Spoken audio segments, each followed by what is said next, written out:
नाशिकचं वैभव असलेल्या गोदावरी नदीच्या प्रदूषणाचा विषय गेल्या काही वर्षांपासून ऐरणीवर आला आहे।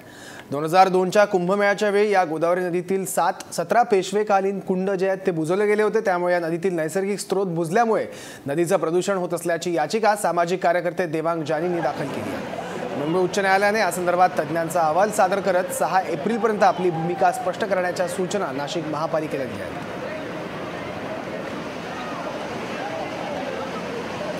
या संदर्भात याचिकाकर्ते देवांग जानी यांच्यासह काही भाविकांशी बातचीत केली। आमचे नाशिकचे ब्युरो चीफ अभिजित पाटील यांनी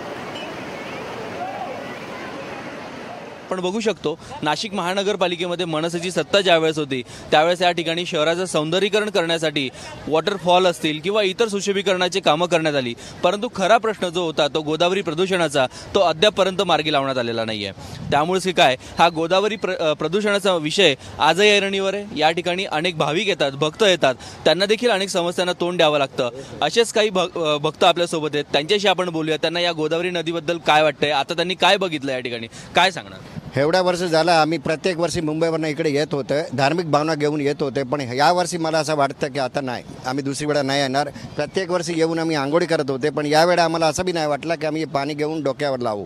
खरंच म्हणजे एवढा कॉन्क्रिटीकरण झालेलं आहे, त्यासाठी माणसं इकडे गाडी धुपते, स्कूटर धुपते, हे चांगलं नाही भाऊ। ह्याच्यासाठी काय तरी नियम बनवा, मी रिक्वेस्ट करते गव्हर्नमेंटला की प्लीज ह्याच्यासाठी। आपण काय सांगणार? आपण बघितली संपूर्ण गोदावरी नदीची परिस्थिती बघितली, काय नाही स्वच्छता नाही आणि जीवाला त्रास होते बघून की देवाच्या धरती आहे पण आपल्याला शांतता नाही, मजा नाही येते इथे येऊन।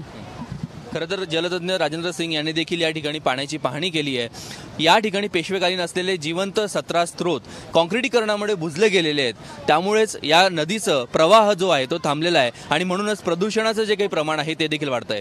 या संदर्भात वारंवार कोर्टामध्ये याचिका दाखल करणारे देवांग जानी देखील आपल्यासोबत आहेत। नेमका कोर्टाने काय निर्णय सुनावलेला आहे या संदर्भात आपण त्यांच्याशी बोलूयात। काय सांगणार? चीफ जस्टिस मुंबई हायकोर्टने आपल्या जे गोदावरी नदीपात्रातील 17 प्राचीन कुंड होते ते कुंड काँक्रिटीकरणाच्या खाली बुजले गेलेले, ते पुनर्जीवित करण्यासंबंधी अरुणा नदी जी आहे म्हणजे प्रमुख संघापैकी एक अरुणा नदी ती पुनर्जीवित करण्यासंबंधी, वरुणा नदी पुनर्जीवित करण्यासंबंधी यासंबंधी म्हणजे चीफ जस्टिसनी असं डायरेक्शन दिलेलं आहे मला याचिकाकर्ते या नात्याने, तर तुमचं जे पण डिटेलमध्ये म्हणणं असेल विथ टेक्निकल रिपोर्ट हे तुम्ही नाशिक महानगरपालिका आयुक्त यांच्यासमोर सादर करा।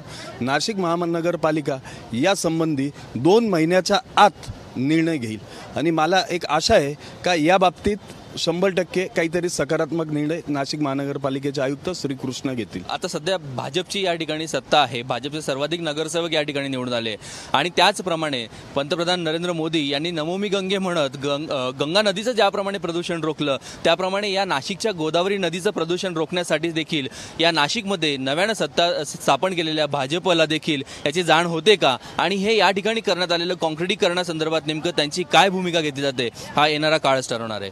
नाशिकहून अभिजित पाटील, महाराष्ट्र वन।